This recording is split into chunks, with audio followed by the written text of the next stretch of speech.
I know this is the fun stuff. Okay. We're talking about this word relation. Relation. You're going to see this a lot when we're talking about functions. Okay. You already know what a relation is. You just don't know the formal definition. So a relation is nothing more than a set of ordered pairs. So a set of ordered pairs. You know what ordered pairs are already. That's just x comma y. But they don't have to necessarily be x comma y. They can be a variety of things. But when we're talking about sets, okay, you're going to see some notation here that looks a little different. So we're going to have curly brackets to denote a set. Or some might say the sideways mustache. Whatever you want. So let me give you an example of a set of ordered pairs, also known as a relation. So when you see these, you're talking about a set of stuff, okay? So let me give you this. What if I give you Mary, comma 12. Let's give you Bob, comma 7. And we'll give you Joey, comma 4. Okay? This is a relation. This is a set of ordered pairs. I just happen to be compiling names and ages, right? This is a set of ordered pairs. This is like a set of data, all right? The first inputs here, Mary, Bob, and Joey, represent your inputs, also known as your domains, right? Mary, Bob, Joey, those are your inputs, those are your domains. So your outputs then are going to be 12, 7, and 4. Output, what's another word for output? Range, there you go. Range, okay. Outputs versus range. So a relation is nothing more than a set of ordered pairs. And it doesn't necessarily have to be numbers. It could be things. It could be stamps. It could be whatever. We can have set stuff. All right, so let me give you an example. I would like you to find the domain, so big D, and the range of this relation. And what's a relation again? A set of ordered pairs. Yeah, you got it. So I'm going to give you a set of ordered pairs. So I'm going to use set notation. And I'm going to give you second box. You got it, yeah. Cool beans, she says. Okay, I'm going to give you a square and a star. I'm going to give you a triangle and a happy face. And I'm going to give you circle, rectangle. Please identify a smiley face. Rectangle. Okay. So for the domain we have square, triangle, circle. For the range we have star, happy face, rectangle. Why did I choose to use these symbols? What's up with that? Yeah, set could be anything you want, right? Just the domains, the first parts, the ranges are the second parts, okay? So far so good? Okay, let's get into the idea of functions now, okay? Yeah, so where have you heard functions before? Algebra 2, yeah, sweet. And pre-algebra? Awesome. All right. So the basic idea of a function, okay, is, here's my interpretation of it. You're going to have an input, all right? You're going to take that input, you're going to apply some kind of a rule to that thing, and there are exceptions here, so we'll put with exceptions. And then out is going to pop the outputs. This is the process for what a function does. It takes an input, applies a rule, and produces an output. But there are some exceptions there. And one way to get the idea of what a function actually is to draw a couple of pictures. Okay, so I'm going to give you a couple of examples here. I'm going to give you a domain, and I'm going to give you a range. And I'm going to give you a few elements in the domain. I'm going to give you 3. These are just elements in the domain. Okay, there's 3 things in the domain. Such as, if you think back up here, right, these could be your elements right here, like a circle, a star, whatever. Sound good? You with me so far? Okay. And then in the range, I'm also going to give you 3 elements in your range. Okay, so my inputs are my domains, my range are my outputs, and the rule is going to be denoted by a little arrow here. Okay, that's a terrible arrow, but just bear with it. Okay, so this element here is being associated with this element in the range. This element in the domain is being associated with this element in the range. This element in the domain is being associated with this element in the range. So the question is, does this picture accurately depict a function? Yes or no? Yes. Now, why do you say yes? There's a reason for it. Who's got an answer? Wait, what do you think, Abby?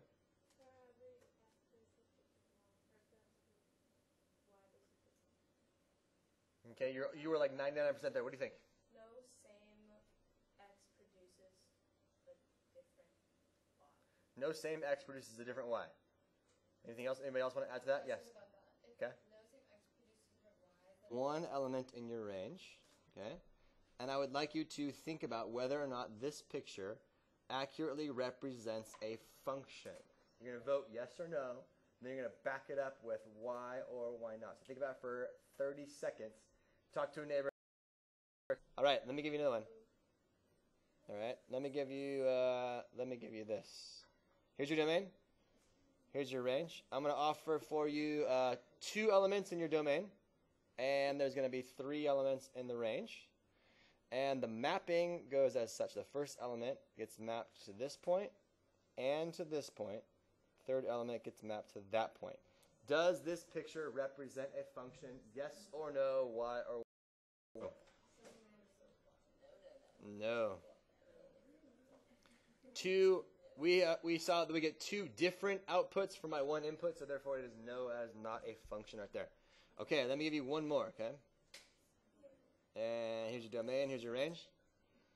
Gonna give you 1, 2, 3, 4, 5 elements in your domain, 1 element in your range, and here is the mapping. Each of these gets mapped to this one point. Function, yes or no, everybody all together? Yes. Yes, good, I love it. Let the record say that they all said yes. Awesome, sweet. Okay. Yeah, well, little microphones over here. Yeah. All right, you guys try one on your own. Okay. It really only gets like this area, so ignore that. Okay, I'm going to give you a relation. So a relation is what again? A set of ordered pairs. I'm going to give you a relation. I want you to determine whether or not it represents a function. Here's 1, 6. Here is 2, 6. Here is 3, 8. Okay.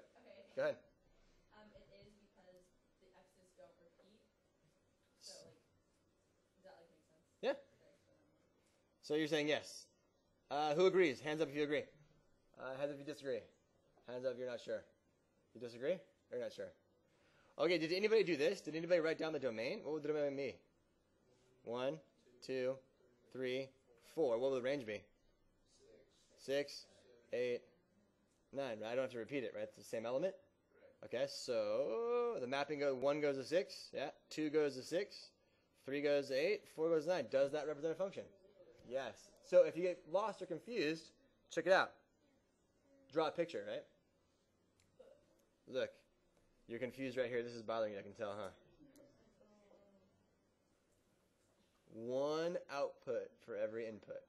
It's the same, right? It's just like that one up there. Yeah. All right. There you go. Everybody processes this in their own way, right? Okay, how about this? 6, 1, 6, 2, 8, 3, and 9, 4. Try that. Okay, Tess says no. Why not? Because there are 2 6s for the X values. Yep. Do the same domain. Yeah, so I have 6, 8, 9 in my domain. My range is going to be 1, 2, 3, and 4. 6 gets mapped to 1 in the first order pair. 6 then gets mapped to 2 in the second order pair. 8 to 3, 9 to 4. Therefore, no, because of this reason right here. There's 2 outputs for 1 input. You guys good? Feeling good with this now? You on track now?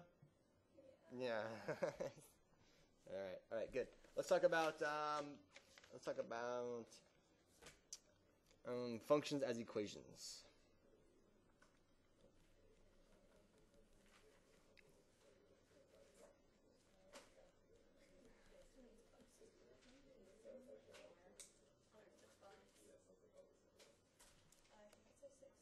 Yeah, I think so too. Okay, so maybe, I don't know. Discrepancy. Okay, team, here we go. So when we're talking about an equation, we could have different types of equations. I'm just throwing one out there as an example. We have two variables here. We have the y variable, and then we have the x variables. All right. We want to be able to make sure we understand what each of these do. The y variable is your dependent variable because y depends on x. So that means x is the independent.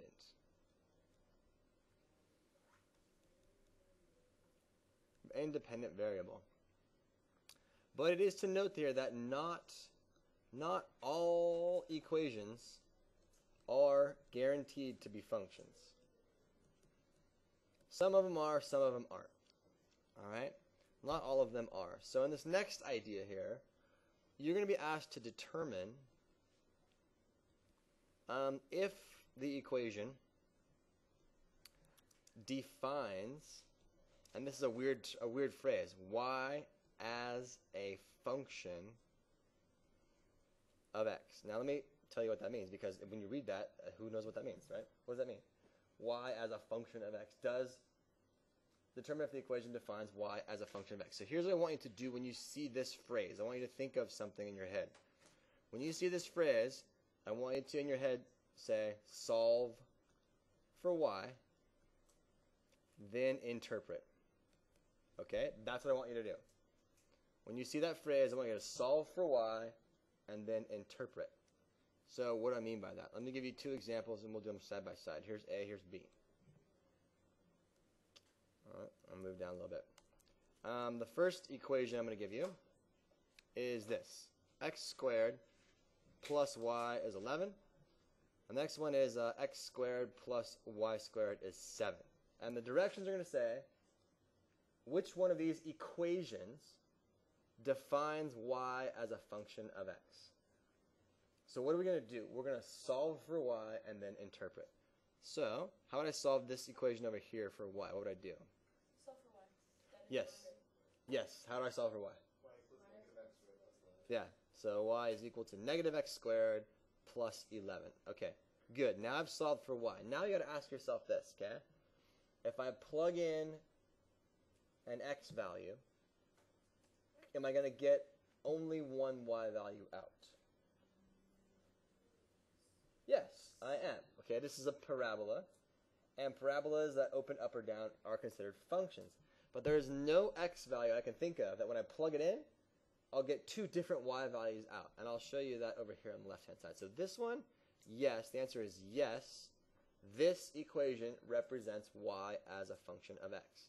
However, the next one won't, and we'll talk about why. So what's the first thing I do? That is a circle, yes, very good. So y squared is equal to negative x squared plus 7. Then what? What am I supposed to do here, guys? Solve for y. So what do I do? Take the square root. Very good. So y is equal to plus or minus. How about 7 minus x squared? Is that the same thing? Yeah, it's the same thing, right? Okay, now, check this out. Let's say x is equal to 0. If x is equal to 0 and I plug this in to my equation, I get two answers out of it, don't I? What are the two answers I get? The positive square root of 7 and the negative square root of 7. Those are two different answers for my one input. Therefore, this equation is not represent y. All right, function notation. So when you see function notation, you're going to see this. You're going to see f and then a parenthesis and then x. That's not how we read it, though. How do we read this? Yeah, very good. We read this as f of x, right? That's what we do, f of x. And we change, if we had the equation like y equals 2x squared, if we want to put it in function notation, we would change the y to f of x equals 2x squared. That's the only thing we change there for that part. So you're going to see that. And then what do we do with functions? We evaluate them.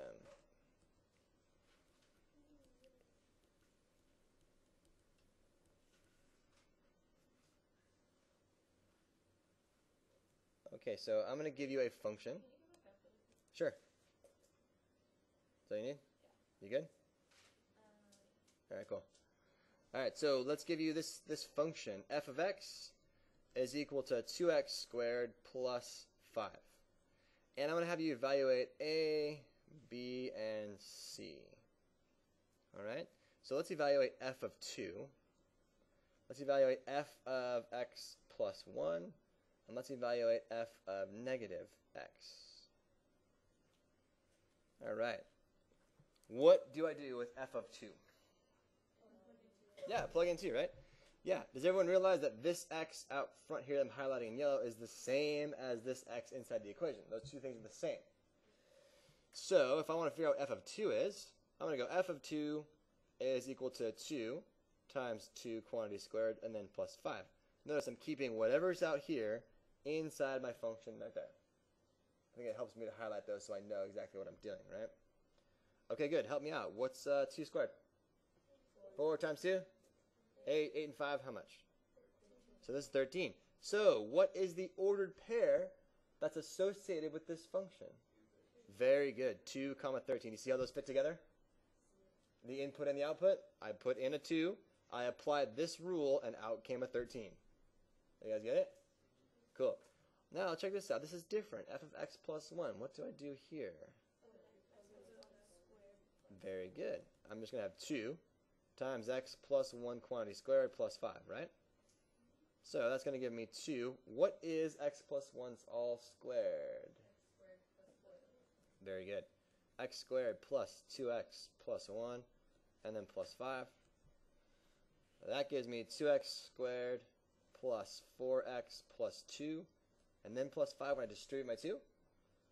So when I clean this up, I'm looking like 2x squared plus a 4x plus 7. You with me on that? Sweet. Yeah? So in this one, right, ordered pair is just x plus 1 comma that stuff. So it's an expression. Yeah, yeah. It's an expression. It doesn't necessarily have to be 2 comma 13, right? All right. And then f of negative x, what do we do? No, you wouldn't. It's not customary to do it like that. Like the order pair, you mean? Okay. So f of negative x. Just plug in my negative x. So the same exact rule applies, right? Whatever's out here, I match it on the inside. So what is negative x all squared?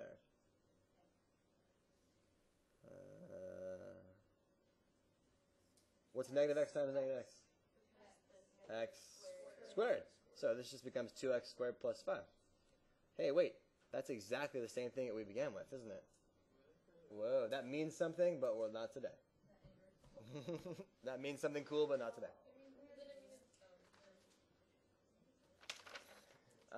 Okay, for this last part, we need our graphing calculators out.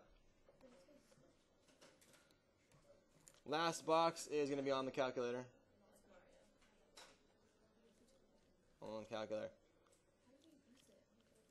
So I'm going to give you two functions. I'm going to give you f of x equals 3x, and I'm going to give you g of x, excuse me. G of x is 3x minus 2. All right. So let's pull up our calculators.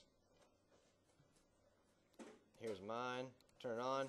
I'm going to go to y equals, and let's punch in each of those, and I'll show you how to do that. So 3 and then x. And the other one is 3x minus 2. All right. So you can put more than one in equation into your calculator. Go over and hit the graph button. You should see something that looks like this. See you, girls. Good luck. All right. Everybody good with the screen? Yeah? Now, how do you know which one's which? Which line represents g of x? Which line represents f of x? Check this out. Yeah, I mean, yeah, we can tell because we know linear lines, right? But here's a trick you can do. Pick any one of these. I'll pick the second one. And I want you to go to the left of the y sub 2. See how it's blinking a little bit over here? If you push enter one time, what happens to that line? It gets bold. So now when I push graph, check it out. I can clearly see which one is which. Isn't that convenient and efficient? They're not? Hit zoom 6. Zoom 6 it.